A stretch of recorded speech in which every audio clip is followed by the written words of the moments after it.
नमस्ते आंटी। नमस्ते बेटा। वो रिद्धि, बेटा तुमने कहा था ना मुझसे कि तुम्हें नौकरानी की जरूरत है, तो मैं नौकरानी लेकर आई हूँ। कहाँ है? ये रही नई नौकरानी।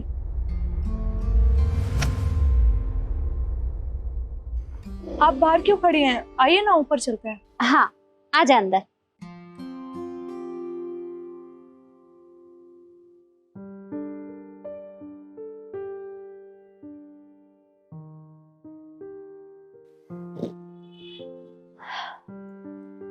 एक मिनट, तू सोफे पे कहाँ बैठ रही है? नीचे बैठ। अरे नहीं, कोई बात नहीं, तुम सोफे पे बैठ जाओ। अरे ये तो मालकिन है, ये तो बोलेगी ही, पर तुम जैसों को अपनी औकात नहीं भूलनी चाहिए। तुम नौकरों की जगह नीचे है, तो फर्श पे बैठ। जी मेम साहब। और देख बेटा, ये घर का सारा काम जानती है, घर की साफ सफाई, झाड़ू पोछा, कपड़े, बर्तन, और तुझे पता है ये टॉयलेट भी साफ कर लेती है। तो रुक, मैं तुझे डेमो दिखाती हूँ। अच्छा सुन, हम दोनों के लिए अच्छी सी चाय बना कर ले आ। मेम साहब, रसोई कहाँ पर है और बाकी का सामान? आगे जाके उल्टे हाथ पे है रसोई, और चीनी और चाय पत्ती स्लैब पे होगी और दूध फ्रिज में होगा। और हाँ, चाय एकदम बढ़िया बनाना।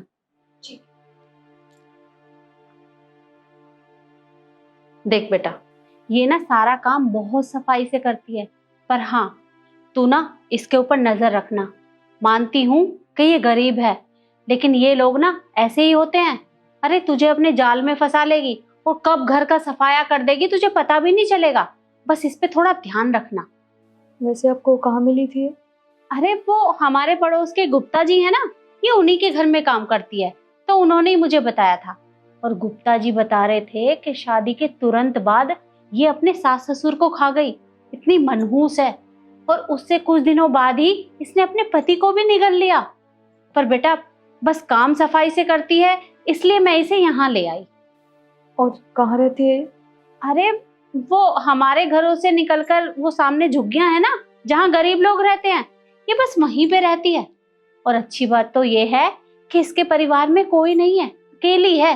बस यहाँ वहाँ घरों में काम करके अपना गुजारा करती है।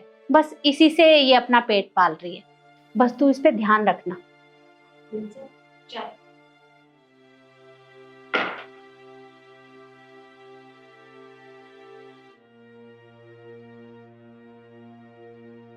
एक मिनट, अरे मैंने तुझे हम दोनों के लिए चाय बनाने को बोला था। अपने लिए चाय किससे पूछ के बना के लाई? मेम साहब, मुझसे बहुत बड़ी गलती हो गई। मैं ये चाय नहीं पीऊंगी। वो तो बस चाय बच गई थी, तो मैंने सोचा फेंकने से अच्छा है मैं पी लेती हूँ। पर मैं आगे से नहीं पीऊंगी। क्या कहा तूने? गलती हो गई? अरे कल को तू घर का सफाया कर देगी और कह देगी कि मुझसे गलती हो गई, कान के नीचे एक लगाऊंगी ना तो सारी अक्ल ठिकाने आ जाएगी तेरी। आंटी जी, बहुत हो गया आपका। इतनी देर से देख रही हूँ आप उसके बारे में उल्टा सीधा बोले जा रही हैं। नहीं नहीं रिद्धि, तुम उनसे ऐसे मत बोलो। ये हमारे से बड़े हैं, हो जाता है। रिद्धि, ये तेरा नाम कैसे जानती है? क्योंकि सहेलियां ना एक दूसरे को नाम से बुलाती हैं, मेम साहब और मैडम करके नहीं बोलती, समझी आप? ये मनहूस तेरी सहेली है?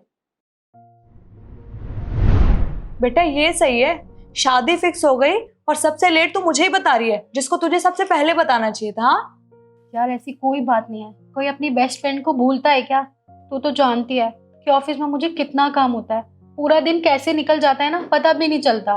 और ऊपर से घर में सारा दिन शादी की प्रिपरेशन होती रहती है। उन सब के बीच में निकल के आना ना बहुत मुश्किल हो जाता है, लेकिन मैं फिर भी आई ना। वो बस रहने दे, मुझे पता है तूने क्यों नहीं बताया, क्योंकि अब तो लाइफ में कोई और आ चुका है ना, तो मुझे तो तू भूल ही जाएगी।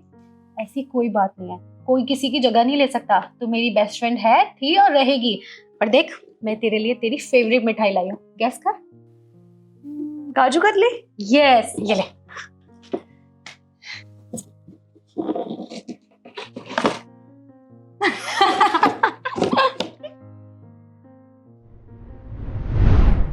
जी मेम साहब, रिद्धि मेरी सहेली है। हम बचपन से ही साथ में रहते थे, साथ में खेलते कूदते थे, साथ में ही ऑफिस जाते थे। फिर मेरी शादी हो गई और मैं शहर आ गई, और इससे बातचीत मेरी बंद हो गई क्योंकि हम एक दूसरे काम में इतने व्यस्त हो गए थे कि हमें टाइम ही नहीं मिलता था। और एक दिन मेरा फ़ोन टूट गया तो हमारा संपर्क भी नहीं हो पाया। देख बेटा, मैं मानती हूँ कि ये तेरी बचपन की दोस्त है, पर ये दोस्ती वोस्ती कुछ नहीं होती। अरे ये बहुत मनहूस है और ये तेरा नुकसान कर देगी। तू इसके बारे में मत सोच। देखिए आंटी, दोस्ती ना हालात देख के नहीं की जाती है, इंसान देख के की जाती है। और ये मेरी बचपन की दोस्त है, इसके बारे में मैं उल्टा सीधा कभी नहीं सुन सकती। समझ आ रही है आपको? और एक बात बताइए, आपको अच्छे से पता था वो किन हालातों से गुजर रही है, क्या सिचुएशन है उसकी लाइफ में, फिर भी आपने उसके साथ क्या किया? एक बार पूछना जरूरी भी नहीं समझा कि उसकी लाइफ में क्या प्रॉब्लम चल रही है?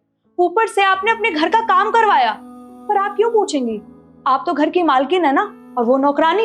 आप तो नौकरों को इंसान समझती ही नहीं है। असल बात तो यही है।